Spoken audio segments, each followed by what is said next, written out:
y dice, no, tiene una fractura del pie o una fractura en la rodilla, nada más, y obvia hacerle una radiografía de columna dorso-lumbar para evaluar si tiene una fractura.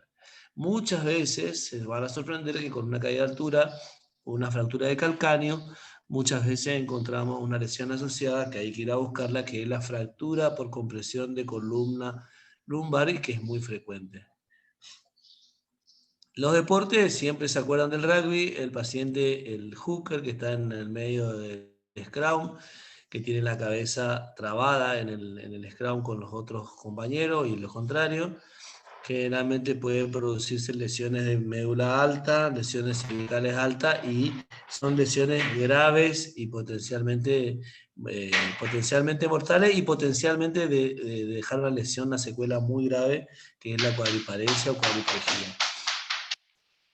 Los mecanismos degenerativos, bueno, lo más común de todo que se da en los ancianos es la típica caída de la mujer sentada, la mujer anciana que se le agarra la silla o se cae sentada o se cae sobre apertura y comienza con dolor a los días de la columna, perdón, de la columna dorso-lumbar, muchas veces interpretado como un dolor, a veces puede tener una ciatalgia no típica, con dolor en el glúteo, dolor en la espalda baja, dolor en el tercio medio de la espalda.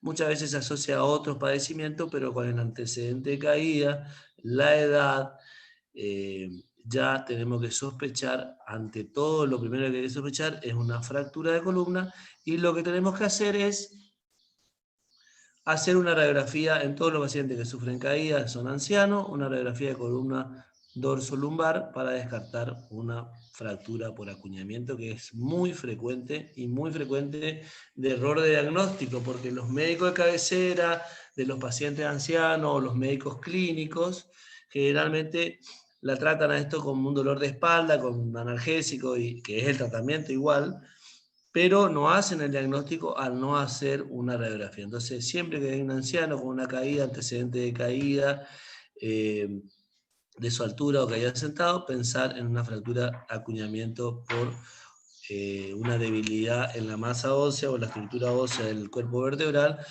y ese diagnóstico por fractura nos hace otro diagnóstico que es la enfermedad osteoporosis. Un paciente que tiene una caída produce una fractura por acuñamiento de columna lumbar o de muñeca, o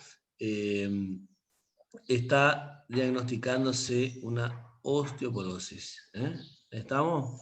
La degeneración discal lo mismo, puede producir pequeñas fracturas, esas mismas hernias, cuando el disco, en vez de protruir hacia el canal medular, protruye hacia el cuerpo vertebral por una deficiencia de la estructura ósea, de los platillos de la vértebra, produce lo que se llaman hernias Schmorr, y esos son también fracturas o mini fracturas por degeneración discal. Y después tenemos la alteración en el plano sagital, que son los pacientes que tienen cifosis y escoliosis, que también se puede fracturar por alteración en la forma y la estructura de la vértebra, que eso lo vamos a ver más adelante. Para seguir los movimientos, las fracturas siempre se producen por un mecanismo lesional. Entonces los mecanismos de fracturas, así como tenemos mecanismos de torsión, de flexión, rotación, compresión, cizallamiento o por extensión de la columna, esos movimientos van a producir diferentes patrones de fractura. Entonces nosotros cuando vemos en la radiografía o en la tomografía una fractura, nosotros podemos decir, bueno, esta es una fractura por este patrón de flexión, este patrón de flexión y de rotación, el otro es un patrón de cizallamiento o de compresión directa o por hiperextensión. Eso nos va a dar la pauta a nosotros de qué tipo de tratamiento y qué tipo de lesión potencialmente peligrosa o lesiones asociadas puede tener, y eso nos va a dar la pauta del tratamiento y qué tipo de acción vamos a tomar con el paciente.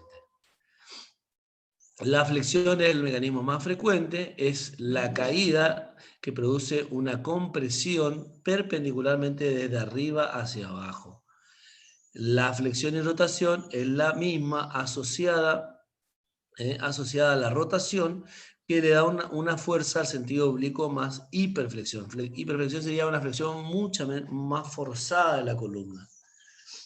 La compresión directa y el cizallamiento es una fuerza en sentido horizontal, o sea, hay dos fuerzas, una que flexiona y otra que extiende. Más o menos no es fácil de entender el cizallamiento.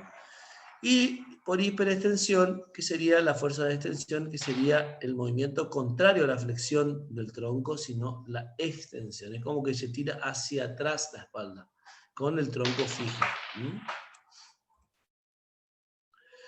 Lo más importante es esto, saber cuáles son los síntomas. Los síntomas siempre nos van a dar la pauta en un paciente, según la edad, de qué tipo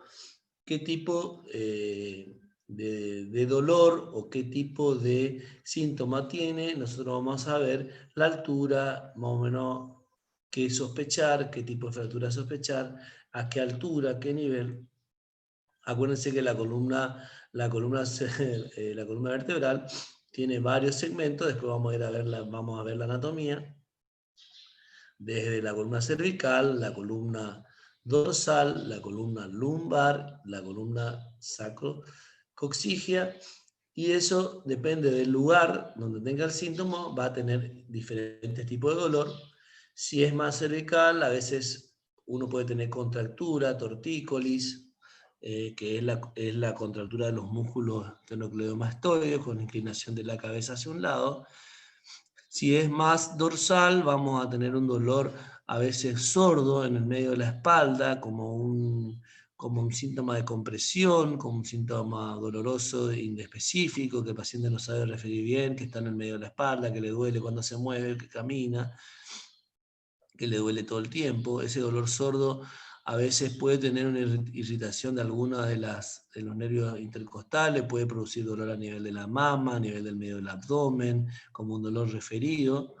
Si es más bajo, cuando estamos a nivel de la columna lumbar, ese dolor puede ser más intenso, generalmente es mucho más intenso. El paciente puede tener una actitud escoliótica, que es como que está inclinado hacia alguno de los lados, o sea, puede ser hacia la derecha o la izquierda, por contractura de los músculos largos espinales, y eso produce mucho dolor y a veces produce un síntoma muy parecido a lo que sería una escoliosis, que después la vamos a ver, pero es una falsa escoliosis, es por dolor, o sea, el dolor genera una contractura muscular que hace que la columna se desvíe de su eje normal y da el aspecto de una escoliosis. Ese dolor también se puede asociar a veces hormigueo, entumecimiento, debilidad muscular, pérdida de control de esfínter, que sería signos de alarma, porque esos síntomas ya nos diagnostican una estabilidad neurológica o un síndrome irritativo neurológico. Y a su vez, en la parte del tórax, en la parte de columna dorso-lumbar, puede estar asociada a la falta de aire, o sea, a un síntoma como la disnea. En generalidades sería eso, es lo que el paciente puede presentar. Entonces, cuando un paciente que sufrió un antecedente de una caída, o un anciano que viene a tu consultorio y le dice que le duele la espalda, pero hace una semana se cayó sentada de la silla y comenzó con síntomas leves y después el dolor fue empeorando y tienen dolor en el medio de la espalda, sordo, que a veces le produce un poquito de falta de aire. Cuando se queda en reposo le pasa el dolor, cuando se para o se sienta ese dolor aumenta. Entonces ahí nosotros estamos con toda una clínica muy característica y que es la típica del paciente anciano, en la cual tenemos que sospechar una fractura, por lo que hay que hacerle una radiografía y no darle analgésico, sino hacerle una radiografía o eventualmente una tomografía donde se vea toda la columna dorso-lumbar y evaluar el tratamiento sintomático, y a veces necesitaremos algún tipo de soporte externo. Esto es muy importante que sepan, porque con esto uno puede prácticamente Denis inventó la teoría de las 3 columnas y es algo que es muy importante para el médico general y el médico traumatólogo. Con esta simple clasificación nosotros podemos decir que la fractura es estable o inestable. Así como siempre estudiamos en las otras fracturas del organismo, en los huesos largos, diciendo, bueno, esta es una fractura inestable o por el trazo, o por la fractura, por la localización, o porque es un hueso único, etc.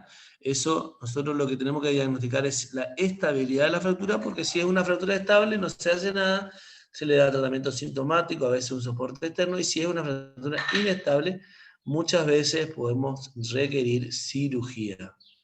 ¿Está? O sea, la comorbilidad de esta fractura son potencialmente riesgosas para la salud y de potenciales complicaciones. Entonces, Denis descubrió la teoría de las 3 columnas y las dividió a la columna en 3 partes. La columna anterior, que ven acá, en rosado, la columna media, que la ven en celeste, y la columna posterior, que la ven en amarilla. Eso está basado en la anatomía de la vértebra y de los ligamentos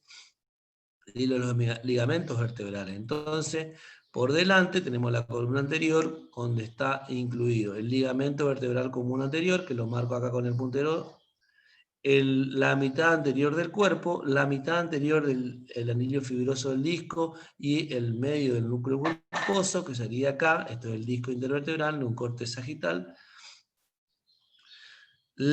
Eso sería la columna anterior. La columna media sería la mitad del cuerpo, la mitad del disco, la mitad del anillo fibroso posterior, el ligamento común vertebral posterior, y hasta la mitad de los pedículos, que serían estos que están acá, el pedículo con el anillo de conjugación, el agujero de conjugación. Después tenemos la columna posterior, que sería la mitad del disco, perdón, la mitad del anillo de conjugación, más la lámina, la espinosa, la transversa y los ligamentos interespinosos y los ligamentos posteriores de la columna vertebral. Entonces se dividió esto en 3 columnas. Las fracturas estables son las que comprometen una sola columna, así de simple. Si tenemos una fractura del cuerpo anterior, decimos, bueno, esta es una fractura estable, no hay un compromiso medular, no va a haber un compromiso neurológico, no hay inestabilidad neurológica, no hay inestabilidad mecánica. El paciente toma un analgésico, hace reposo un par de meses, o se le puede colocar, si quiere, para poder caminar o andar o sentarse, una faja lumbar o una faja dorso-lumbar, según la localización de la fractura, y listo, terminado el tratamiento. Es de control, sin ningún tipo de lesión y sin ningún riesgo de lesión potencialmente quirúrgica o potencialmente invalidante, como puede ser una paraplegia, una compresión nerviosa, una compresión medular. Si tenemos compromiso, lo mismo, si tenemos compromiso de la columna posterior solamente, que es rara, que tenga una lesión ligamentaria interespinosa, bueno, lo mismo, no pasa nada. Analgésico, reposo. Un señor que se cae y produce, que es muy frecuente en los adultos también, o en los jóvenes, musculosos, que van al gimnasio, que tienen mucha masa muscular, que se caen o hacen un esfuerzo, produce a veces el mismo músculo, el arrancamiento de la apófisis transversa o el arrancamiento de la apófisis espinosa, que sería como un equivalente a una fractura de unción. También lo mismo, una sola columna comprometida, analgésico, reposo y listo, terminó el tema. Ahora, si tenemos como una fractura inestable, ¿cuándo son? Cuando se comprometen 2 o más de las columnas. Por ejemplo, tenemos una fractura por una caída sentada, produce una compresión de la columna anterior y la columna media, con protrusión de un fragmento posterior del cuerpo vertebral hacia el canal medular. Bueno, ahí estamos ante una fractura inestable, potencialmente de inestabilidad neurológica por lesión de la médula o raíces, si depende de la altura. En el caso de que tengamos compromiso de la pared posterior, que sería esto, representa la pared posterior y que es muy importante mirar en la radiografía y en la resonancia, si esta pared está vulnerada, si esta pared está comprometida, si está protruido material discal o está protruido un fragmento posterior de la vértebra, eso nos va a producir lo que se llama una inestabilidad neurológica y mecánica por compromiso de dos columnas, y ni hablemos si está comprometido la parte posterior del anillo, donde puede ser una lesión ligamentaria asociada a una fractura de las columnas anteriores y media. Entonces ahí nosotros decimos, este paciente, ojo, pum, signo de alerta, alarma. Cuando vemos la radiografía, vemos 2 o 3 columnas comprometidas, punto. Nos quedamos ahí. El paciente se le hace los estudios, se hace tomografía, se hace resonancia muchas veces y se le llama al especialista, en este caso puede ser el traumatólogo o el neurocirujano, para hacer una evaluación de si hay que operar o no para estabilizar esa fractura. Muchas veces pueden ser fracturas con compromiso de muchas columnas, pero pueden ser de tratamiento ortopédico u otras son quirúrgicas. Entonces, acuérdense muy bien esta clasificación de Dennis, porque le va a servir para toda su especialidad. Para la especialidad que hagan, esto es muy importante. Después tenemos diferentes fracturas y vamos a ir viendo algunas raras que no lo vamos a, que son de otra, de otra forma, o sea, no se pueden clasificar con esa clasificación de Dennis. ¿Por qué? Porque son dos vértebras especiales. Acuérdense que la fractura del atlas y la del axis no tienen la morfología estándar. No sé si se acuerdan, la fractura de Jefferson en la fractura del atlas. El atlas es la vértebra cervical 1, la primera vértebra cervical. Después tenemos el axis, que también es una de morfología particular, que es la vértebra número 2, cervical. Y esta, como tiene otra morfología, acuérdense que tiene dos arcos, un arco posterior, un arco anterior, las dos masas laterales, es como un círculo, pero con las dos masas laterales, acuérdense que tienen las articulaciones occipito-atloideas y por debajo la atloide-oxoidea. Por delante tenemos el arco anterior y acá, en este lugar, se aloja la parte superior del axis, la apófisis odontoides del axis, que es muy, muy importante. Entonces, la fractura generalmente por caída, estas se dan por golpes directos con la cabeza contra el suelo. El paciente que se cae se tira en verano de la pileta y no tiene poca agua y clava la cabeza, de clavado, generalmente produce estas lesiones por compresión directa. Son potencialmente mortales porque acuérdense que acá pasa la médula, estamos en una médula cervical alta, y la apófisis odontoide se puede asociar a ruptura de la apófisis odontoide con compresión medular alta y el paciente puede producirse o una cuadriplejía o una muerte súbita. Normalmente esta fractura, la del atlas, aislada, no produce esas lesiones graves. ¿Por qué?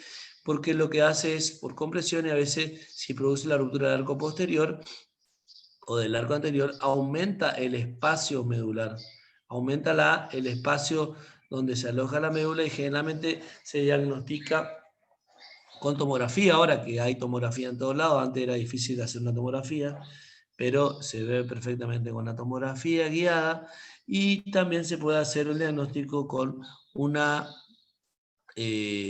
radiografía, en este caso un perfil radiográfico que se hace con la boca abierta, se llama radiografía de frente transoral y de perfil de columna cervical alta. Se llama fractura de Jefferson, tiene nombre propio esta fractura. Recuérdenla porque frecuentemente se pregunta en los exámenes. La que sigue, diferente forma también, fíjense cómo tiene la forma, como una personita, con una cabeza, con un hombro, con dos brazos, con dos piernas, como sentado. Es la fractura del axis, también es una fractura común de la columna cervical, fíjense que es un 26% aproximadamente, también por los mismos mecanismos de compresión, a veces asociada a flexión o hiperextensión, y es un mecanismo,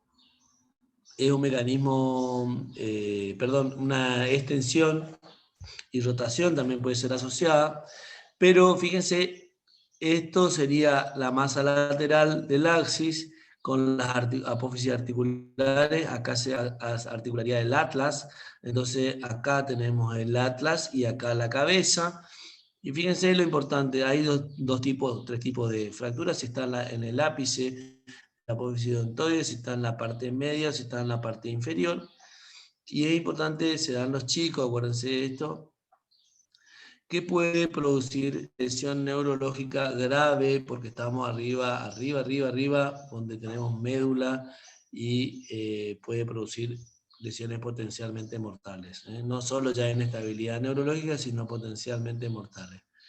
Esta es una fractura que hay que diagnosticarla, también se puede, con el uso de la tomografía es mucho más fácil, pero antes nosotros también la podíamos diagnosticar haciendo la radiografía transoral de frente y se ve perfectamente el tipo de fractura odontoide.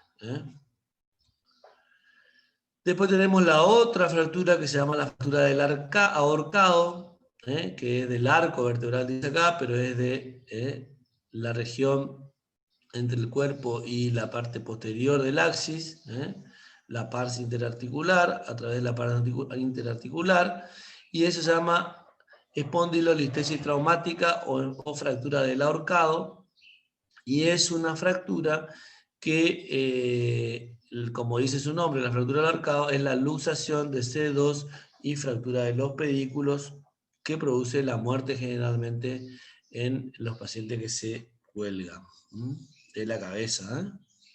Normalmente el que se cuelga la cabeza no es que muere por asfixia, sino generalmente por el peso del cuerpo, lo que produce es la ruptura del arco de C2, produce la luxación y por compresión neurológica la muerte instantánea. También esta fractura se puede dar por caída, por clavados y caída de cabeza en el agua generalmente. Son las tres fracturas diferentes: la fractura de Jefferson, la fractura del ahorcado, espondilolistesis traumática, y la anterior, la fractura del axis o la fractura del odontoide, las que nos tenemos que acordar siempre como fracturas diferentes y que también son temas que preguntan mucho sobre los mecanismos, qué tipo de fractura, en qué localización están para la hora de su examen. Bueno, para recordar un poquito, acá tenemos la anatomía. Acuérdense que tenemos diferentes lugares: cervical, dorso lumbar, que es lo más frecuente, y sacrocoxigia con sus curvas. Acuérdense que la columna en el frente siempre es recta y en el plano sagital tiene curvas, una curva cervical que llamamos lordosis, una sifosis dorsal, una lordosis lumbar y una sifosis sacrocoxigia. La anatomía, bueno, esto para ver un poquito, ahí se ven los cortes también los cortes de la médula, de la fractura. Vemos los ligamentos que unen las partes del cuerpo. Tenemos el ligamento amarillo, el ligamento interespinoso entre las espinas. El supraespinoso, que es un ligamento que une toda la columna posterior. El ligamento común posterior, que es el importante, porque es que es el límite, no traza el límite de las fracturas y de las hernias discales, y el ligamento común anterior, que une toda la parte anterior, como sería como la pared anterior. La irrigación, acuérdense que hay diferentes plexos, tenemos los plexos venosos, etcétera, que van a dar la irrigación de la columna y que son importantes para la hora de nuestro tratamiento. Esto es lo que estábamos viendo, cómo es una unidad funcional. Está compuesta por el cuerpo vertebral, que es como un dado, las apófisis articulares, que son las masas laterales, el arco, que está compuesto por las láminas y los pedículos, la apófisis transversa y la apófisis espinosa. Esos forman una unidad funcional que sirve de protección para lo que va adentro, que es el cordón medular, y por fuera, y desde ese cordón medular, a través, entre la apófisis transversa, está el agujero de conjugación, por donde salen los nervios, los nervios periféricos, y se forman los plexos. Eso sería la unidad funcional. Acá se ve lo mismo con los ligamentos. Fíjense que no solamente hay varios ligamentos, también a nivel de las costillas tenemos los ligamentos ¿cómo se llama? Ligamentos capsulares, ligamentos amarillos, intercostales, etc. ¿Cuál es la importancia de la fractura de columna? Generalmente las padecen los ancianos y los adultos jóvenes. En los adultos jóvenes hay que tener mucho cuidado porque generalmente se dan por accidentes, caídas de altura, salto de trampolín, que es lo más frecuente en el verano.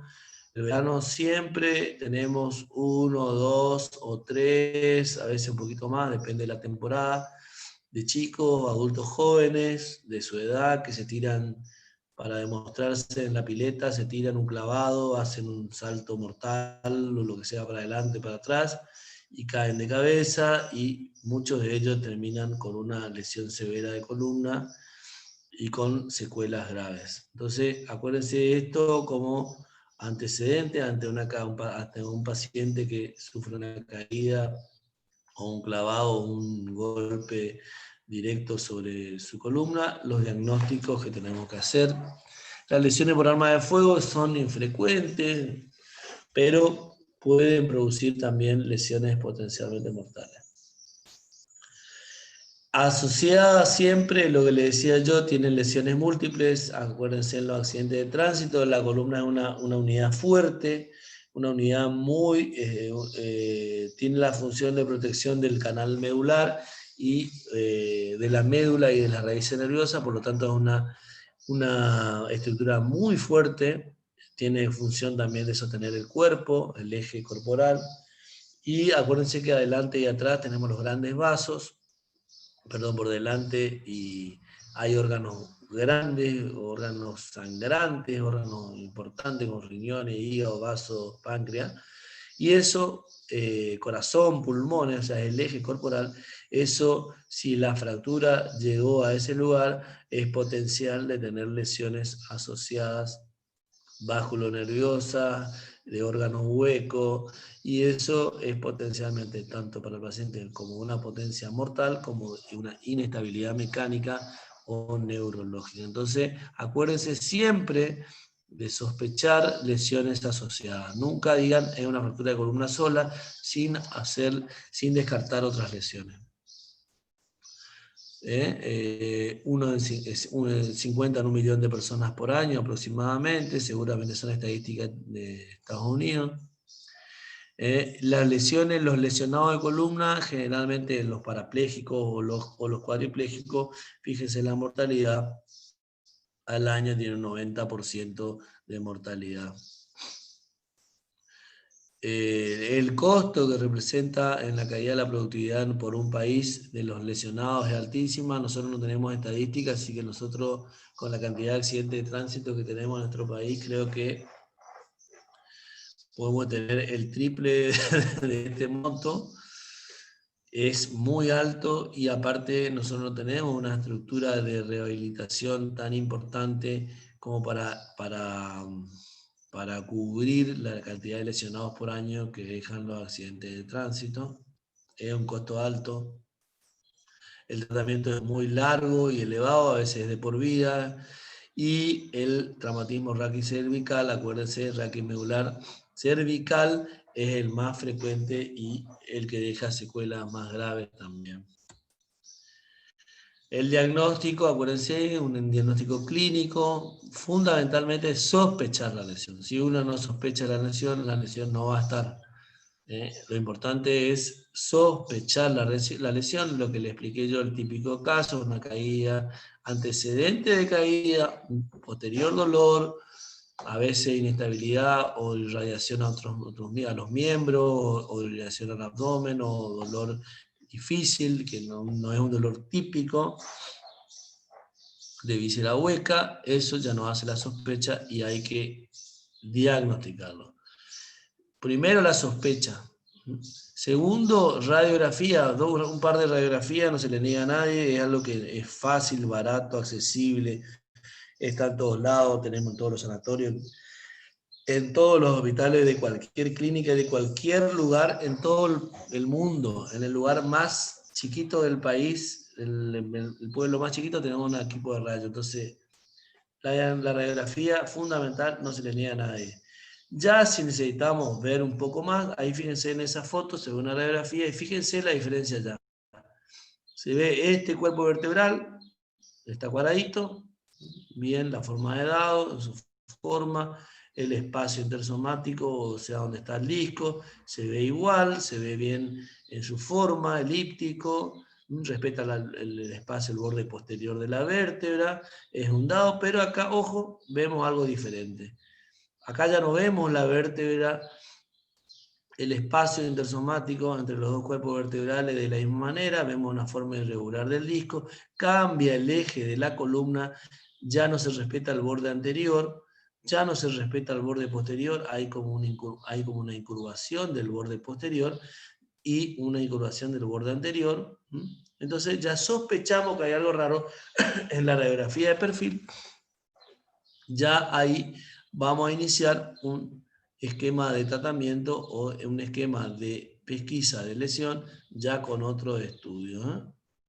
Entonces, primero la radiografía simple, obviamente un examen clínico, hay que evaluar el estado de la columna vertebral y si hay estabilidad o no de la misma con las columnas de Beni. Acá vemos que tenemos una columna de Denis anterior, o sea, si es la mitad del cuerpo, compromete la mitad del disco, la mitad del cuerpo, el ligamento común vertebral anterior, puede decir que esta es una fractura de una sola columna, o una fractura estable que nos va a permitir hacer un diagnóstico de una fractura que no tiene un gran compromiso, pero por la duda siempre, si tenemos acceso, vamos a seguir estudiándola con tomografía y eventualmente si tiene signos de irritación neurológica, como puede ser una ciatalgia, una cervicobraquialgia, o sea, un dolor referido al brazo o a los miembros inferiores, ahí sí vamos a hacer una resonancia para descartar patología discal o de compromiso de la columna, del cordón medular o de las raíces y eventual fractura con compromiso del muro posterior con compresión medular o de raíces. Las radiografías en traumatología, generalmente la columna cervical, la que dijimos hoy, frente perfil, siempre el perfil radiográfico. Nunca se hace un diagnóstico con una radiografía de frente. Mis alumnos saben bien todo lo que yo siempre les digo en todos los prácticos, nunca una radiografía de frente o una radiografía de perfil, siempre el par. No sirve que hagamos una radiografía en un solo plano, no sirve, entonces no lo hagan. Si van a hacer radiografía, es frente y perfil. ¿Por qué? Porque nosotros con el frente y perfil podemos ver en los dos planos, nunca sirve un solo plano. Podemos asociar, acuérdense, en este caso, la proyección del ganador, que es una presentación para ver la columna alta, columna cervical, perdón, o la transoral para ver las vértebras superiores, que son las que se ven en la C1 y la C2, o sea, el atlas y el axis, no se pueden ver por la mandíbula, entonces tenemos que hacerla a través de la boca al frente. El perfil se hace como siempre, perfil estricto, de columna alta. Para la columna toracolumbar también anteroposteriores, frente perfil, laterales y también se pueden usar las que son oblicuas debido a que tenemos ahí las costillas y que a veces podemos tener fracturas de las masas laterales o de las costillas que la vamos a poder ver perfectamente con las oblicuas. La tomografía, en este caso son tomografías de reconstrucción, fíjense cómo se ve perfectamente el trazo fracturario del cuerpo vertebral. Esto es una luxación, una luxofractura de columna, y estas son fracturas de tipo de flexión, una fractura estable de Denis tipo 1, por compresión. Fíjense cómo se ve ahí el trazo fracturario, el cuerpo anterior, como ese cuerpo que es un dado se transforma en un servilletero, en un triangulito. Y cuando nosotros vemos una vértebra triangulito, decimos tiene una fractura por acuñamiento. Esa es la típica fractura de acuñamiento en forma triangular, que es la fractura de Denis estable en los ancianos por compresión. Esta es una fractura ya más importante, compromete el cuerpo anterior y el medio. Esta también está fracturada, es una fractura por acuñamiento, o sea, ya hay dos niveles de compresión. Y esto sería la peor catástrofe que tenemos nosotros los traumatólogos a veces, que es una luxofractura, en la cual el paciente la mayoría de las veces queda paralítico o parapléjico, sería la forma de decirlo mejor, parapléjico, con lesión neurológica. Esta es potencialmente tener lesión neurológica, y esta generalmente nunca va a tener una lesión neurológica porque una fractura es estable. ¿Está? Siempre se hace la tomografía, y ahora tenemos tomografía en todos lados también, de reconstrucción sería lo ideal para ver la configuración de esa fractura. Esto también sería lo otro, como para evaluarlo, que es una resonancia. Y fíjense, este es el cordón medular, ahí está el cuerpo vertebral, los discos, que son estos, los discos se ven blanquito acá y negro. Esto es el cordón medular que va bajando, y fíjense cómo acá hay un stop y un stop del cordón medular, no se vuelve a ver y se lo ve acá abajo de vuelta. Esto generalmente se da en la charnela toracolumbar. Fíjense que está 5, 4, 3, 2, 5, 4, 3, 2, 1, 12. La T12, que es la charnela lumbosacra, perdón, dorso lumbar.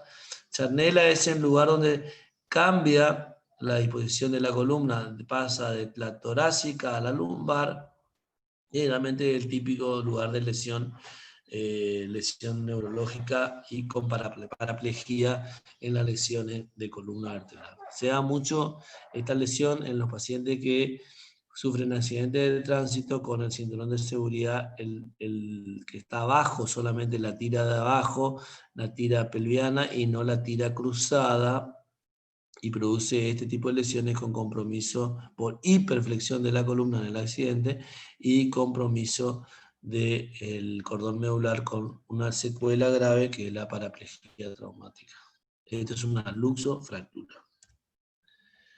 Bueno, después hay otras clasificaciones morfológicas con inestabilidad neurológica y modificadores clínicos, que es la clasificación de AO. Solamente para mostrarles la morfología de las fracturas, no es con fines de que esto lo sepan. Ya estamos terminando porque nos faltan 10 minutos. Les voy a mostrar para que vean cómo son las clasificaciones, y ven cómo en las típico A es del cuerpo vertebral, la típico B es la que comprometen el cuerpo y el arco posterior, y la tipo C es donde hay una luxofractura.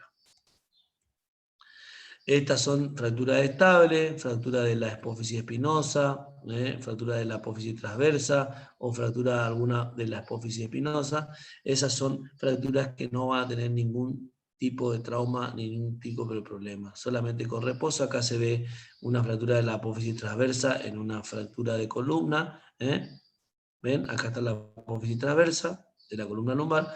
Generalmente se dan por avulsión, por contractura, con una caída, y el mismo músculo se contrae violentamente y produce la avulsión, o por trauma directo. Estas son otro tipo de fracturas de los platillos en cuña, se forma la cuña. Estas son estables, es una tipo A, pueden ser del platillo inferior o pueden ser del platillo superior. También son estables, no tienen ningún problema.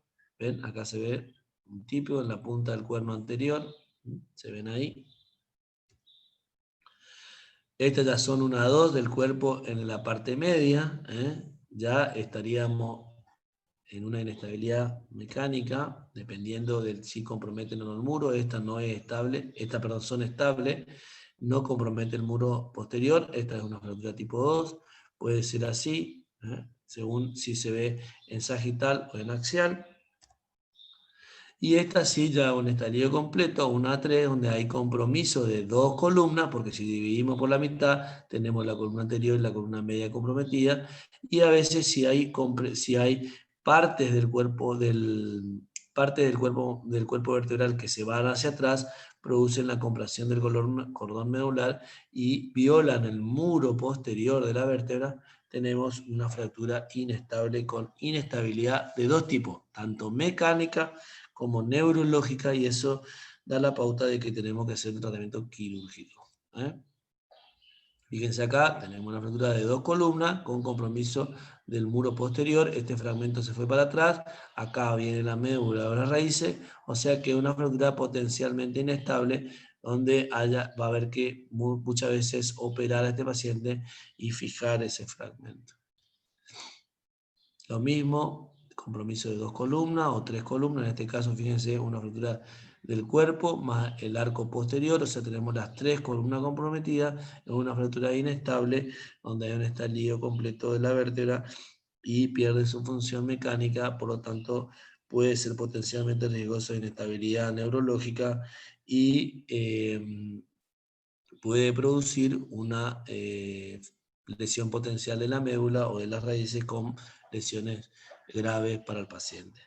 Paraplegia, cuadriplegia o la muerte, según el lugar donde esté, obviamente. Acá tenemos otro ejemplo, fractura de la vértebra con compromiso de las dos columnas, el muro posterior violado, fractura en el frente, como se ven. Y después, cuando hay una fractura con el complejo posterior, o sea, hay una fractura de las dos columnas, no de la columna anterior, sino estas son por extensión, entonces, perdón, por flexión, compromiso a nivel de los ligamentos, del ligamento del arco posterior, o del cuerpo del arco posterior y del medio, son potencialmente inestables y a veces hay que hacer cirugía para estabilizarla. Ahí hay otro compromiso. Y la luxación, que es lo que produce la lesión más grave. ¿Estamos? Bueno.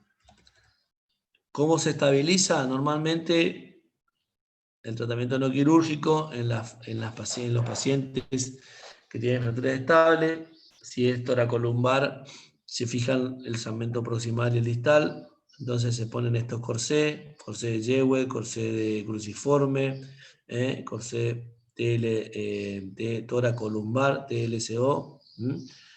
Esto sería un corsé termoconformado, plástico. Y esto es lo que más o menos, lo que más usamos en los pacientes ancianos para la fractura estable. Se estabilizan, tiene un apoyo en el esternón, un apoyo en la parte distal en el pubis y un apoyo en la parte del dorso, que no se ve acá, pero tiene un apoyo en la columna media dorsal. Lo mismo este cruciforme que apoya en pubis y en esternón y en la parte postdorsal. Y eso mantiene la fractura. El paciente tiene que andar con eso durante 2 o 3 meses para calmar el dolor. En la columna cervical, acuérdense el collar de Filadelfia, que es el más común, y después los collares específicos que fijan tórax y cuello, que son otros corsés. En los tratamientos de las fracturas altas de la columna cervical, bien alta, como la apófisis odontoide, el axoide o la fractura del atra o la del ahorcado, a las 3 primeros que vimos que son específicas, se usa generalmente el halo chaleco, se fija con unos pines al cráneo y con un chaleco se sostiene en posición en la cabeza para mantener la reducción. Bueno, perfecto, Diego. Si alguien quiere hacer alguna pregunta, tenemos 5 minutos y después hacemos un descanso. Diego.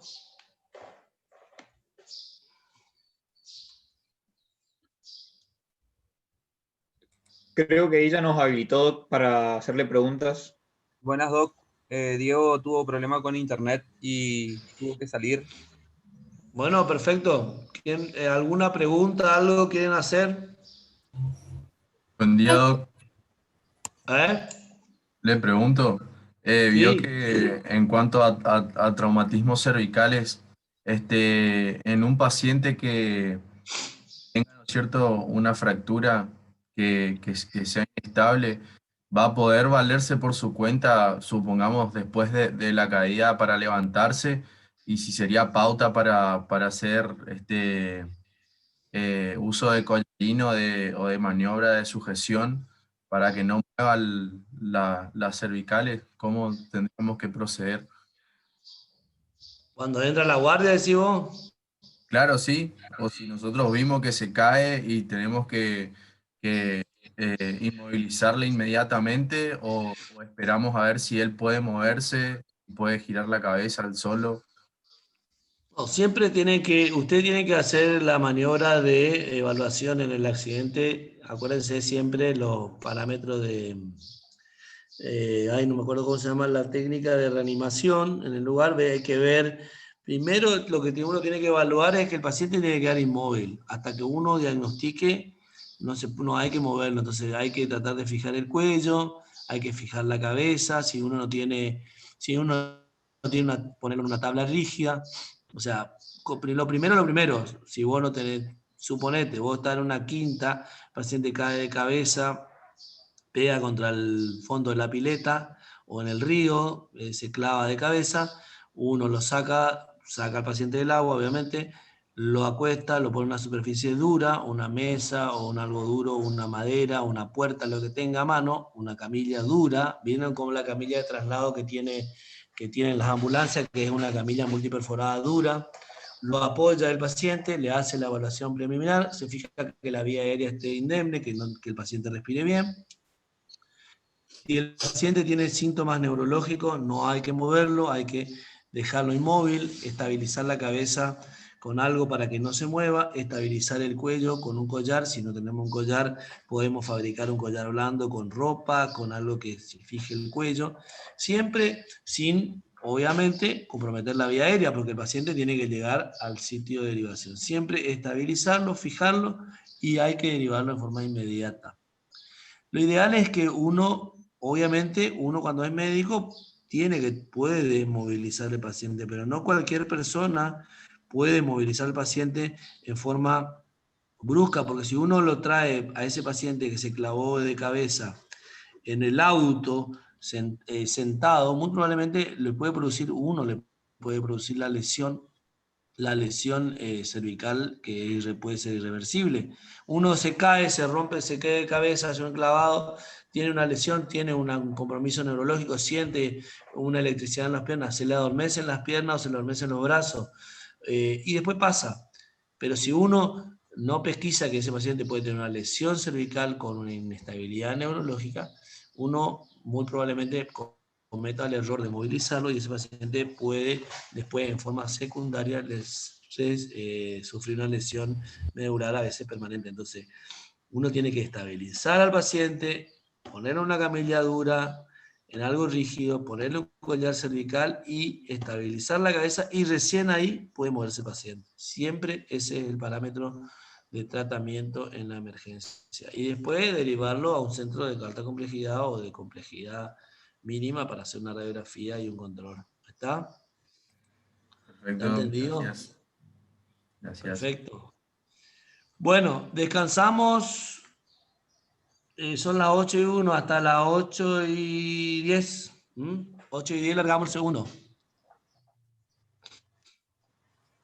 Son deformidades de la columna en los planos que pueden ser sagital, transversal, frontal, etc. Entonces tenemos una deformidad. Estas son patologías de la columna vertebral ortopédica, no son patologías traumáticas. Para más o menos recordarnos, y acá ven lo que yo les dije hoy, la columna tiene 3 vértebras unidas por un disco entre cada vértebra. Tiene 3 funciones: permite el movimiento de las partes del cuerpo, sostiene la forma del cuerpo y protege la médula espinal. En el plano sagital presenta cuatro curvas. Acuérdense que el plano sagital es el plano de perfil, o sea, si uno mira la columna cervical, tiene una lordosis. Mi puntero, porque se me desapareció. Creo que es este. No. Tiene una lordosis, después una cifosis dorsal, que son la de las vértebras dorsales, volvemos a una lordosis lumbar, de las quintas lumbares, y una cifosis de la vértebra sacrocoxígea. En el eje, en el plano frontal de la columna, es recto. La columna es perfectamente recta en el plano frontal. ¿Estamos? Bueno, no puedo poner el puntero que tenía hoy, no sé por qué. Las alteraciones de la columna vertebral en los planos, o sea, las desviaciones o las alteraciones de la columna en sus diferentes planos, pueden ser de diferentes formas. Generalmente son dos: la cifosis y la escoliosis. Y la combinación de las dos desviaciones. Entonces, la escoliosis es una desviación lateral en el plano frontal. La cifosis es una desviación en el plano sagital y la cifoescoliosis es una combinación de las dos desviaciones. También hay una combinación, otra sería que la cifosis es el torso curvo o el dorso el jorobado, y también tenemos lo que se llama la hiperlordosis, que es el que tiene la cola bien prominente, que sería lo contrario. Pero eso en el plano sagital. En general hay 3 desviaciones: la escoliosis, la cifosis y la cifoescoliosis. Esos son los 3 tipos generales de desviaciones. Estamos hablando en términos generales. La escoliosis es la desviación en el plano frontal, acuérdense. En realidad es una patología tridimensional porque también está asociada a una rotación vertebral. Entonces, no solamente afecta al plano frontal y el sagital, sino también al plano, hay una rotación vertebral. Pero en términos generales se dice que la escoliosis es la desviación en el plano lateral. Hay diferentes tipos. Acordarse lo que le dije hoy: cuando uno tiene una fractura puede producir una contractura muscular, y eso hace que el tórax adopte una por posición antálgica, una incurvación lateral, y eso da un aspecto de una falsa escoliosis o una escoliosis funcional o actitud escoliótica. Eso no es una escoliosis, eso es una posición antálgica, generalmente flexible. A veces pueden ser por hábitos malos posturales y puede ser corregida. En cambio, las escoliosis estructuradas son escoliosis rígidas, donde ya no se puede modificar con la postura ni con métodos que no son ortopédicos, y generalmente puede tener patología de nacimiento o alguna malformación en alguna vértebra que produce acuñamiento vertebral y rotación de esa vértebra. Entonces, un segmento que esté mal formado o que tenga una forma, por ejemplo, una vértebra en cuña, o una fusión de dos segmentos vertebrales de nacimiento, hace que toda la columna adquiera una posición diferente y puede producir la rotación de esa vértebra con la consecuente lateralización o desviación en el eje lateral de la columna que está subyacente y suprayacente. Las escoliosis funcionales no son escoliosis, no es una enfermedad, no hay una alteración de la estructura, la anatomía está conservada, la función de las vértebras son normales. Lo que pasa es que con frecuencia eso hace que se desvíe lateralmente, las tracciones musculares desvían la columna y puede producir una posición diferente de los miembros, por acortamiento, pero son corregibles corrigiendo. Se corrige la lesión que produce esa contractura y se corrige la pseudoescoliosis. Muy común en una hernia de disco, un paciente tiene un dolor muy intenso, produce una contractura muscular. Esa contractura muscular acerca los puntos de los músculos contraídos y hace que el paciente se incline hacia un lugar, hacia uno de los laterales, y produce el acortamiento de ese miembro, también por acortamiento de los puntos de inserción muscular.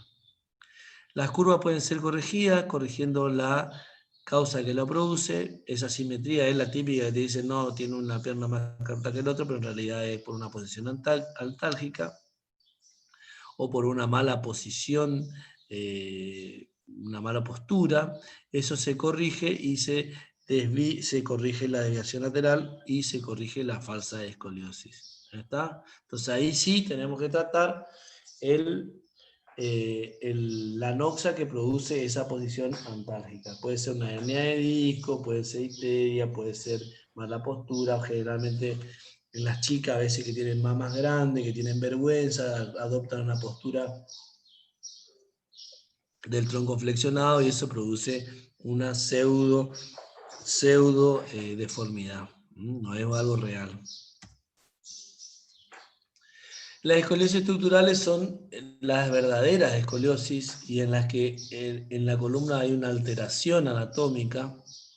Puede ser global, o sea que muchas vértebras estén alteradas, por ejemplo una barra, o sea una fusión de 5 o 6 arcos vertebrales, es muy común en las patologías congénitas, o que tenga una sola vértebra, una malformación de una de las vértebras parcialmente, que haya un acuñamiento, en vez de ser un dado, es como un cubo, es como un triangulito, pero de base lateral, y eso hace que todas las vértebras que están por arriba cambien de posición y genera la alteración en el eje lateral. Esa alteración del eje lateral también está asociada a una rotación de la vértebra, produciendo lo que no conocemos nosotros como jiba.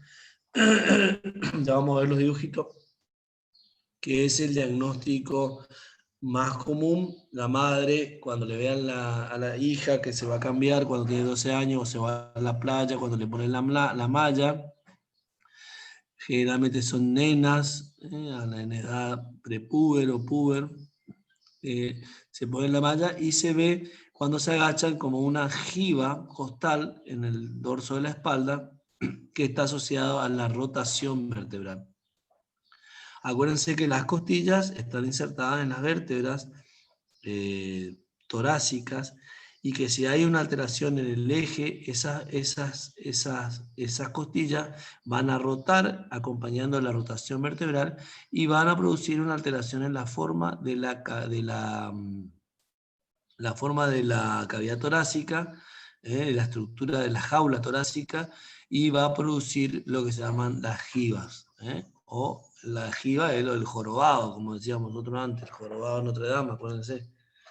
Estas curvas, cuando tienen alteraciones en la forma, son curvas rígidas. O sea, eso no se van a modificar ni con tratamiento kinésico, ni con tratamiento, generalmente son curvas rígidas. No se modifican con la posición ni con el tratamiento. Son curvas que son muy progresivas, que aumentan a gran velocidad durante el periodo de crecimiento y pueden producir lesiones graves por restricción de la insuficiencia respiratoria, trastornos vasculares por la gran deformidad. Acuérdense que esta patología de la escoliosis generalmente se da en los chicos adolescentes y preadolescentes, que es donde tenemos que diagnosticar la escoliosis idiopática, que es la más frecuente. Ahí vemos, por ejemplo, cómo se ve. Lo importante de esto es que siempre uno tiene que ver en la imagen, el chico cuando lo revisa tiene que estar desnudo, parado, descalzo, bien apoyado en las dos piernas, de vista de frente, lateral. Y lo que hay que ver siempre es el triángulo del talle, que sería la altura de los hombros, el triángulo del talle, de la ropa, las escápulas y el eje de la columna, la altura de la cresta ilíaca, y con eso nosotros vamos a determinar si hay una alteración en el contorno o en el eje lateral, un deseje lateral.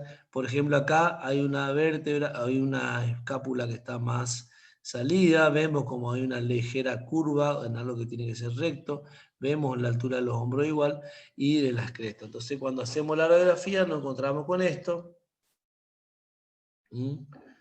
Hay una desigualdad pélvica, hay una curva, una doble curva. Siempre las radiografías tienen que ser de toda la columna, no se puede hacer el diagnóstico de una escoliosis con una radiografía de un solo segmento. Son teleradiografía, radiografía de toda la columna, escanograma completo. La más frecuente de las se clasifican en idiopática. O sea, idiopática, como ustedes saben, es sin una causa. No sé, bueno. Idiopática es que no tiene una causa conocida, la mayoría es el 70%. Congénitas, es donde hay una malformación congénita en la vértebra, puede ser una vértebra, una hemivértebra, una barra vertebral, etc.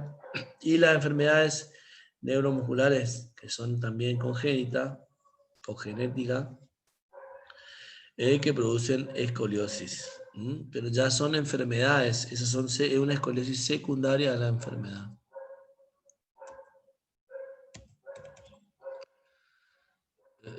¿Qué pasó? Un momento, ahí está. Bueno, la más común es la idiopática, no se sabe la causa, generalmente son chicas, la mayoría, 6 o 7 por hombre, constituye el 70% de las escoliosis. Hay dos diferentes, se dividen en una precoz y una tardía. La precoz o infantil, se está dividida en dos, perdón, la precoz, la infantil entre los 0 y 3 años de edad y la juvenil entre los 3 y 10 años.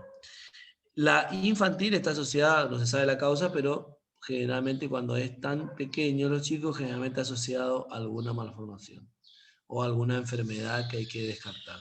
Y la juvenil es la más frecuente, fíjense la edad, de comienzo generalmente de 3 a 10 años, pero el comienzo es en la menarca, generalmente en las mujeres, y en el estado prepúber en los hombres, donde se produce un crecimiento grande de la longitud, de la altura del cuerpo, y donde hay que pesquisar esta enfermedad. La tardía del adolescente después de los 10 años de edad también es frecuente. Las características clínicas, nunca hay dolor. Acá dice casi nunca, pero la escoliosis no duele. La escoliosis no duele.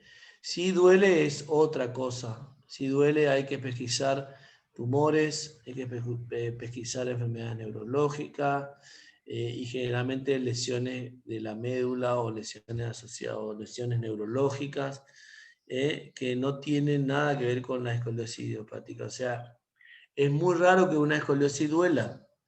El motivo de consulta es la deformidad en el tórax, que es lo que es la jiba, y la asimetría del talle. Normalmente la madre se da cuenta cuando o se van a la playa y ve que él camina torcido, o que la ropa le queda torcida, que no se le centra el talle de la camisa, un hombro tiene más bajo, o está un poco inclinada hacia uno de los laterales, o se sienta mal. Entonces eso es lo que nosotros tenemos como motivo de consulta de la madre con el hijo adolescente o preadolescente. Entonces hay que tener cuidado porque a veces uno dice, no tiene nada, no pasa nada, y en realidad hay que desvestir el paciente, evaluarlo bien, descalzo, con mínima ropa, hacerle las maniobras y evaluar.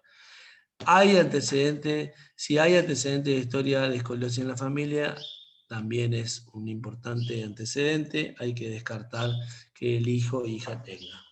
No está comprobado que sea una afección hereditaria, pero sí existe un componente familiar importante. En el examen físico siempre se hace con el paciente desnudo, con el objeto de la observación completa. El examen se hace con el paciente de pie, sentado y acostado. Fíjense cómo es la estructura de una escoliosis. Fíjense cómo las vértebras rotan y hacen esta forma de S. Fíjense cómo hace que la pelvis quede inclinada y cómo se produce en la jiba. Fíjense esta chica, esta foto vista de atrás, hay una alteración en el triángulo del talle. Fíjense que un hombro está por debajo del otro. Hay una escápula más salida, hay un pliegue que no tiene que estar por debajo de la escápula. Hay una visión, se ve perfectamente la alteración en una curva de la columna cuando esta curva tiene que ser recta. Y cómo se ve un lado más ancha, que sería la jiba, por rotación vertebral. Esta se aplana y esta, fíjense cómo aumenta de tamaño y queda como más borrada la escápula y como está más inclinado hacia lateral. También se puede ver una alteración en la posición de la cabeza, del cuello, la mirada, una mirada inclinada, también es síntoma de una escoliosis. Entonces, en la posición de P, ahí vemos cómo se observa la horizontalidad de los ojos, el pabellón de las orejas. Uno cuando le hace parar al paciente, le dice, bueno, parate derecho, y le corrige, y vuelve a su posición otra vez inclinada en la cabeza. Quiere decir que hay una posición irreductible de esa desviación. La altura de los hombros es importante. Habitualmente se observa un hombro más bajo. No es sinónimo, pero es un punto. También las escápulas, como les mostré ahí, alguno que esté más el ángulo inferior más aumentado. El triángulo del talle. El triángulo del talle está formado por el perfil del tronco, el perfil de la región glútea, en la extremidad superior. Eso siempre en la... como ese triángulo del talle siempre está asimétrico cuando hay una escoliosis. La altura de las crestas ilíacas, como las vértebras rotan, también producen una asimetría, una más alta que sobre la otra. También puede producir lo que nosotros le denominamos una pierna más larga que la otra, pero en realidad es una rotación o una inclinación de la pelvis la que produce esa diferencia. Muchas veces, si uno mide el segmento en forma individual de ambos miembros inferiores, la longitud es la misma, lo que está inclinada es la pelvis, que hace que uno de los miembros sea más largo que el otro. Es un falso acortamiento, un falso alargamiento de un miembro. Acá también, así como teníamos el diagnóstico que decíamos de la radiografía de las columnas de Denny, acá lo que tienen que acordarse siempre es el test de Adam. El test de Adam es un test simple, fácil de hacer, es una pavada clínicamente, pero que nos da todo para diagnosticar. Y con este test simple, nosotros diagnosticamos una escoliosis. La diagnosticamos. Ahora, después tenemos que hacer todos los estudios para corroborarla y ver qué tipo de diagnóstico, qué curva para hacer unas mediciones, etc. Pero con el diagnóstico se hace con este test. Y la otra clínica, el diagnóstico es clínico, acuérdense. Entonces, ¿cómo se hace? El paciente de pie se inclina hacia adelante, uno se pone atrás, el paciente está parado de espalda, sin ropa, se lo inclina hacia adelante y ahí vamos a ver cómo se aparece la jiba torácica. Se observan las apófisis espinosas para ver el eje de la columna, si está recto o si está curva, con ligeramente curva, y con la paciente curvada vamos a ver cómo eliminamos el factor de longitud de las miembros al corregir la desviación de la columna. Estabilizamos la pelvis y hace que la pelvis mantenga su forma y se estabilice, y entonces se traslada la deformidad hacia la columna y ¿cómo se llama? Hacemos que el tronco adquiera su forma, su asimetría. Entonces ahí vamos a ver, y ahora vamos a ver, les voy a mostrar la foto, cómo se ve la escoliosis cuando está parado el paciente con su corrección normal, porque el paciente toma una actitud para corregir esa deformidad, una actitud secundaria, que cuando nosotros hacemos inclinar el tronco hacia adelante, corregimos esa deformidad secundaria. Bueno. El diagnóstico entonces se basa en hechos clínicos y con la radiografía, cómo tenemos que hacer la semiología de los signos, la horizontalidad de los ojos y pabellones auriculares, la simetría del cuello, la altura de los hombros, la simetría del tronco, la altura de las crestas ilíacas, la visión posterior, la presencia de la jiba costal, asimetría del tronco, triángulo de la escápula asimétrica, el triángulo del talle también asimétrico, descompensación del tronco, inclinación hacia el lateral, la altura de las crestas asimétrica, la línea de la apófisis espinosa que forman curvas laterales, que es lo que se ve de atrás. El signo radiológico es un examen fundamental. En él se basa el diagnóstico, confirmar el diagnóstico de certeza, hacer la clasificación y ver qué tipo de escoliosis es, desde el punto de vista etiológico, también la gravedad de las curvas, la ubicación anatómica y la flexibilidad de las curvas para hacer el tratamiento. Confirma el diagnóstico y se basa siempre haciendo en radiografía de frente y lateral, que se toman con el paciente descalzo, de pie, y que siempre se tiene que ver toda la columna. No puede hacerse un diagnóstico de escoliosis con viendo un segmento. Entonces se tiene que ver toda la columna, desde la columna cervical hasta el sacro, y deben estar incluidas las crestas ilíacas para evaluar el factor de crecimiento remanente. Las proyecciones radiológicas son la antero-posterior. Acuérdense también que tenemos que hacer radiografías sentadas y acostadas, con inclinación lateral, con inclinación hacia los dos laterales, perdón. Y también se puede hacer bending, que se llama inclinación lateral, pero parado. Para esto ya es más técnico y nos sirve para ver el patrón de la curva, si las curvas son flexibles o si las curvas son rígidas, porque dentro de la escoliosis podemos tener una curva rígida, que es la que produce la deformidad, y las otras curvas flexibles que se acomodan o compensan esa curva rígida. Entonces con esas radiografías con inclinación lateral y hacia los laterales, sentado y acostado y parado, nosotros podemos diagnosticar y ver cuál es la curva rígida y cuál es la curva que es compensatoria. También nos sirven para hacer las mediciones, se miden con el sistema de Cobb, un método de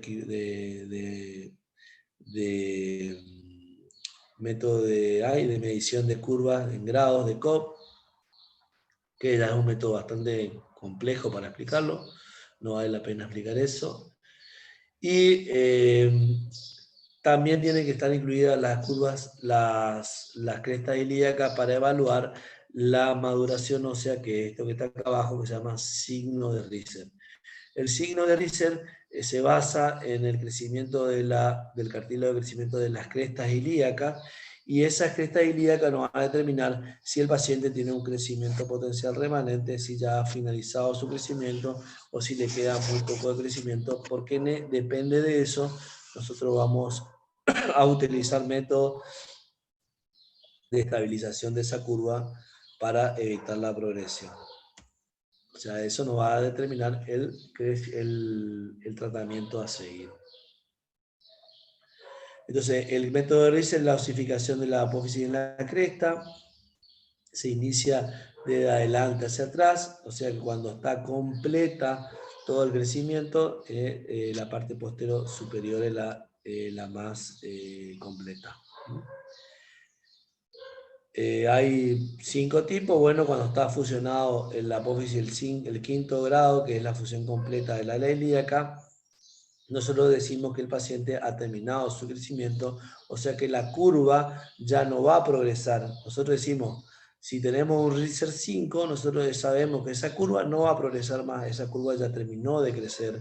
pero ese no sería el paciente que nosotros diagnosticamos inicialmente, ese sería el paciente en el final del tratamiento. Nosotros vamos a diagnosticar la escoliosis, cuanto más chico sea, en un Reaser 0, un Reaser 1, un Reaser 2, o sea que vamos a acompañar el empuje puberal de crecimiento, o vamos a acompañar el crecimiento de ese niño, y nosotros tenemos que hacer que esa curva no progrese con el crecimiento, o sea, no aumente de grado. Nosotros diagnosticamos la escoliosis, vemos qué Reaser tiene, sabemos qué potencial de crecimiento remanente tiene el paciente, y entonces decidimos estabilizar esa curva con un corset o hacer un tratamiento de sostén externo para evitar que esa curva aumente de grado, o le mandamos a hacer kinesiología, o le mandamos a hacer cirugía para prevenir un aumento de esa curva.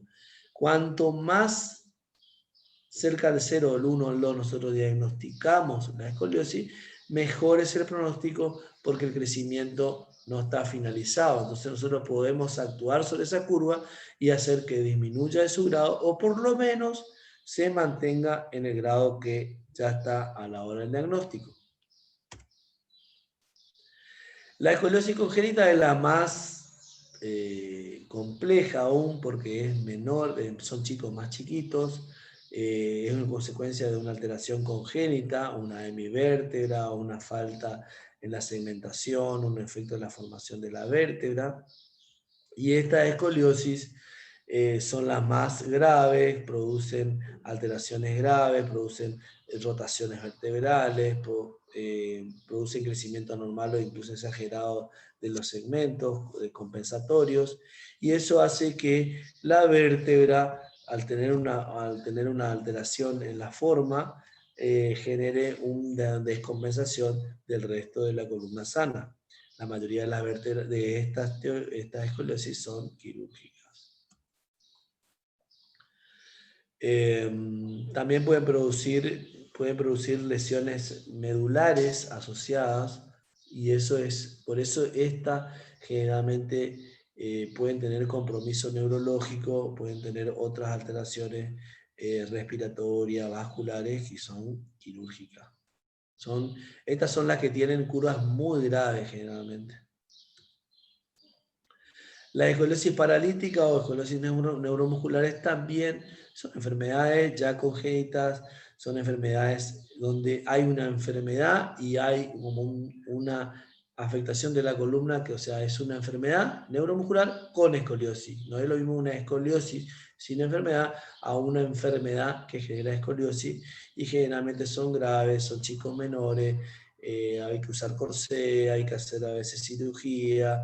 Ya escapa a lo que es el test teórico, que es saber lo que es una escoliosis idiopática, que es la escoliosis que nosotros tenemos que pesquisar y diagnosticar para evitar que ese chico tenga una deformidad, primero que estética, segundo que con potencialmente patología de columna, potencialmente, no solo estética, sino potencialmente respiratoria, patología vascular y respiratoria grave, y que es fácil de diagnosticar, es clínico el diagnóstico, hay que buscarla, hay que saber en qué edad buscarla, hay que hacer un diagnóstico fácil, hay que hacer la radiografía y hay que derivar al especialista, porque si se trata se hace un tratamiento precoz, ese paciente puede tener una buena vida con un buen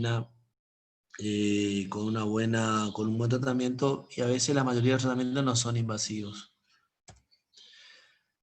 La alteración en la columna vertebral también puede haber, no solo en el eje, fíjate, hoy dijimos en el plano lateral, ahora estamos en el plano sagital.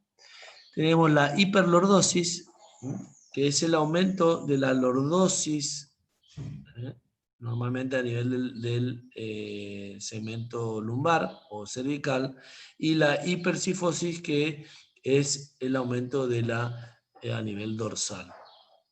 La hiperlordosis lumbar es el aumento exagerado de la curva lumbar fisiológica. Eso produce a una actitud patológica de la pelvis, corrige el ángulo de la pelvis, puede producirse una antepulsión o una anteversión pélvica.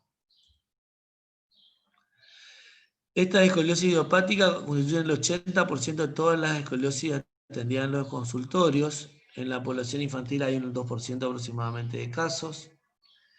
Hay algunas que son de inicio precoz, antes de los 5 años, y otras mayor de los 5 años, de inicio tardío juvenil o del adolescente. Ahí se ve cómo se produce cuando uno hacemos el test de Adam. Fíjese, el paciente parado, descalzo, desnudo, visto de atrás, visto de frente, como la alteración de las costillas por rotación de la vértebra hacen que un lado quede más alto, y es lo que se llama giba lumbar. Esto es una escoliosis gravísima. El tratamiento generalmente, cuando es tan grave, no responde al corsé, pero esas son las enfermedades neuromusculares, pero en las enfermedades, la idiopática, el tratamiento generalmente es ortopédico. Las deformidades congénitas son las más graves, generalmente hay defectos de cementación, defectos de formación, hemivértebras, barras. Las barras son cuando se pegan 4 o 5 vértebras, están fusionadas. Las hemivértebras son alteraciones en el crecimiento de un lado, entonces hace que la vértebra se incline, o todas las vértebras suprayacentes se inclinan hacia el otro lado. Pueden ser mixtas, y eso generalmente son asociaciones de enfermedades de nacimiento congénita, y generalmente terminan siendo quirúrgicas. Hay otros síndromes, el síndrome de Marfan, Angelman, etcétera, que producen lesiones, este tipo de lesiones. ¿Cuáles son las consecuencias de las alteraciones de la columna? Hay fatiga, hay alteración de la apariencia física y estética, hay alteraciones visuales, hay disminución del dolor descanso nocturno, produce dolor en las enfermedades ya en la estructurada y cuando uno es grande. En la vejez, sí, la escoliosis puede doler, pero ya duele por la artrosis, no duele por la escoliosis en sí, sino duele por las enfermedades degenerativas que se produce con el pasar de los años por estar el eje alterado. La columna, acuérdense que funciona en un eje estrictamente recto. Si hay una alteración, va a producir una alteración de las fuerzas mecánicas y produce alteraciones degenerativas en la estructura a largo plazo. Los problemas respiratorios son los más graves en las escoliosis de gran ángulo. El problema respiratorio es una enfermedad restrictiva del aparato respiratorio. Es grave y puede producir la muerte precoz o prematura.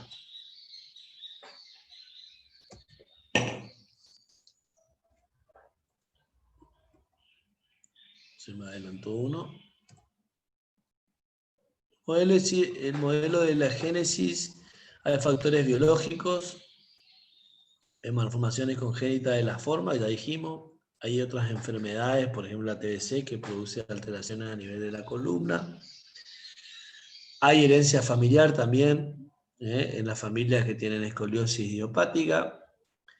Y las enfermedades neurológicas por la hipotonía que producen los músculos abdominales y los músculos de la espalda.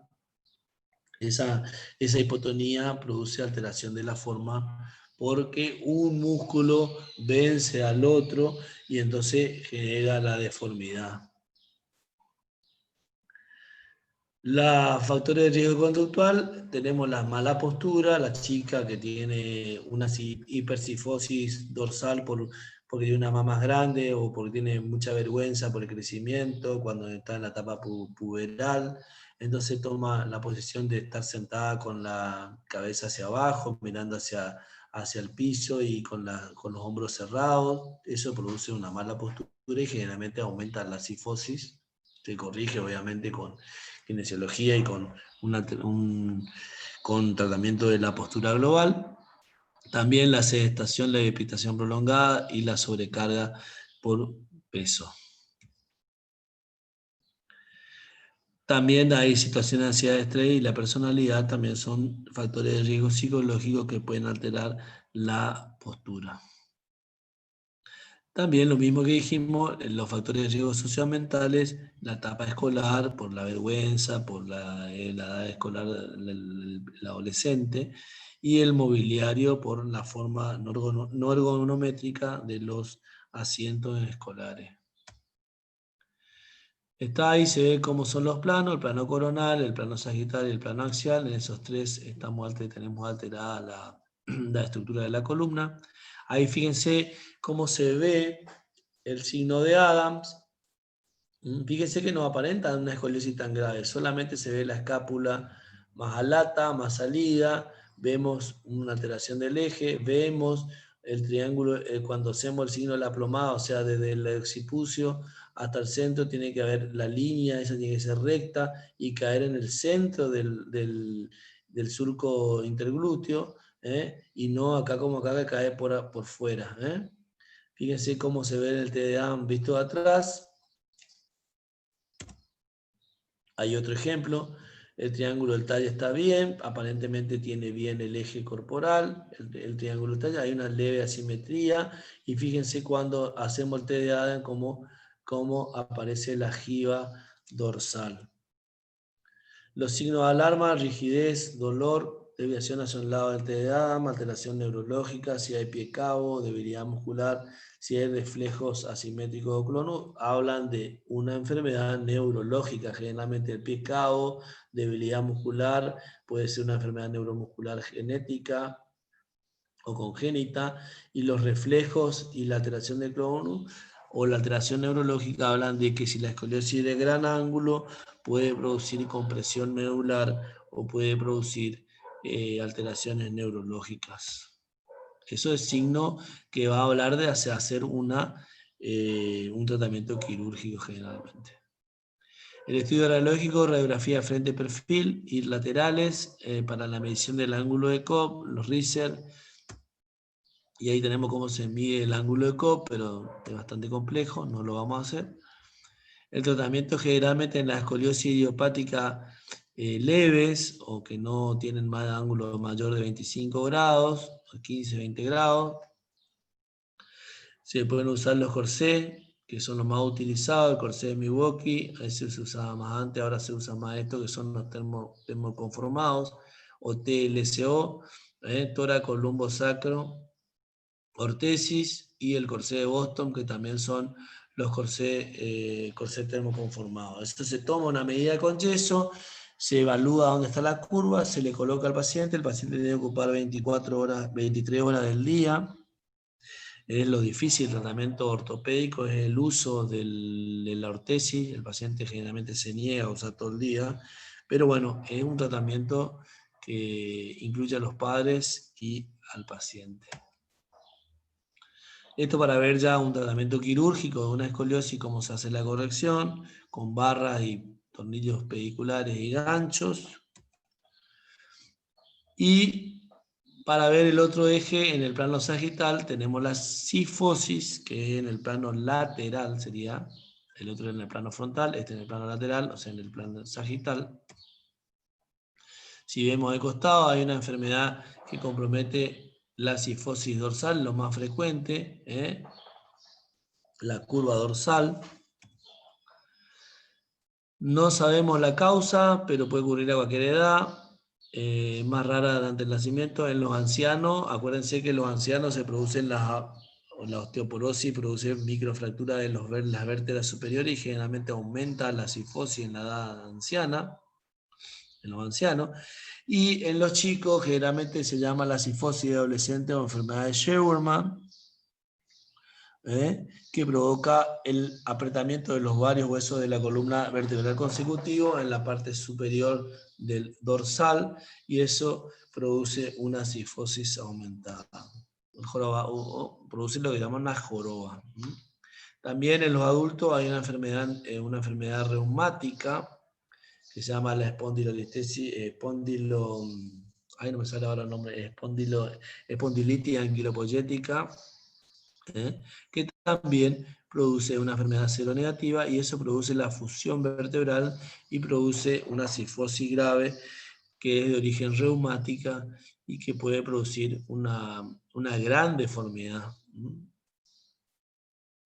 Acá tenemos la artritis y la degeneración de los discos, también produce esta cifosis. La osteoporosis por la fractura ya dijimos, eso son todo en ancianos o adultos.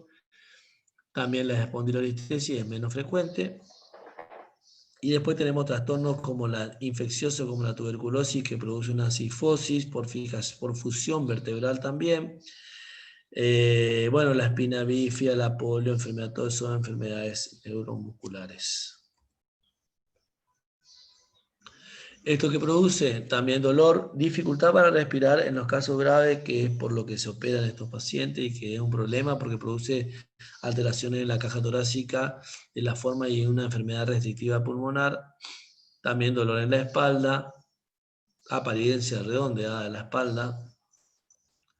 Es raro que produzca daño neurológico, pero lo puede producir si la curva es muy grave.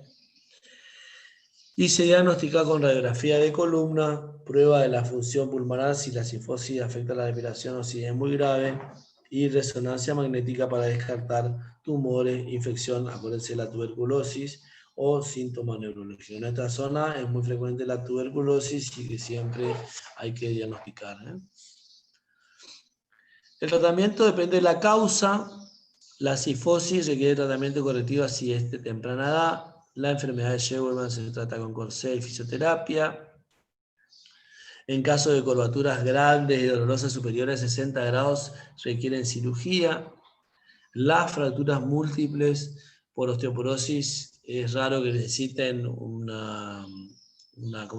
tratamiento quirúrgico, pero sí un tratamiento a veces con corsé. Las infecciones por tumor o infección por causa infecciosa, como una tuberculosis, necesitan un tratamiento a veces quirúrgico para drenar si hay abscesos o si hay infecciones que comprometan la médula, o tratamiento para extirpar el tumor, y eso ya se hace depende de cada patología y con su tratamiento específico. El pronóstico, la enfermedad de Scheuermann tiene buen pronóstico, rara vez necesita cirugía. Si él necesita la cirugía, se puede hacer, como se ve acá, por toracoscopía. Estos son los puntos donde se hace una cirugía de mínima invasiva, etc. Bueno, creo que hemos terminado. Ha sido bastante largo el teórico. Estamos cumpliendo el horario. Le quedan 5 minutos para preguntas. ¿Quién está ahí? Estamos, Doc. Bueno, ¿alguien quiere preguntar algo? Chicos. Con respecto a lo que había dicho, digamos que la escoliosis no duele, yo había leído que por ahí no es en sí la patología lo que duele, sino la falta de fuerza en la musculatura del tren posterior, lo que provoca el dolor. ¿Podría ser? Sí, por eso te digo, la escoliosis en sí no duele. La escoliosis, el síntoma de dolor no es de la escoliosis. La escoliosis es una deformidad que no duele. Si hay dolor es otra cosa. Es la idiopática, obviamente. Entonces, nosotros tenemos que sospechar con diagnóstico clínico. El diagnóstico clínico es por la alteración del eje, la alteración del eje de la columna, pero no hay dolor. O sea, cuando uno tiene columna dolorosa en un chico, hay que sospechar otras cosas, tumores, enfermedades neurológicas, enfermedades, tumores invasivos, infecciones, lisitis, pero el dolor no es el signo clásico de la escoliosis. Obviamente, siempre hay patología del cuerpo humano, viste que no es algo que tenga algo, siempre no es 1 más 1, pero no es el signo clásico del dolor. Puede estar asociado porque cuando la escoliosis es muy grave, obviamente, si tenemos una escoliosis con una enfermedad muy severa, por ahí produce contracturas musculares, produce alteración de la marcha, o produce contractura en los músculos espinales, etcétera, pero no es la clínica del dolor en la enfermedad. ¿Está? No te tiene que dar la clínica, es la deformidad. Ok, y otra pregunta, ¿qué estudio por imágenes usted dice que es el indicado para evaluar la columna en sí completa? Lo que se hace es la teleradiografía, hay que hacer radiografías completas de la columna, de punta a punta, escanogramas completos se llaman. Son radiografías que no hace cualquiera, no hacen en cualquier lugar, pero en los chicos, como los chicos son chiquitos, se puede hacer una radiografía grande y se puede comprometer toda la columna.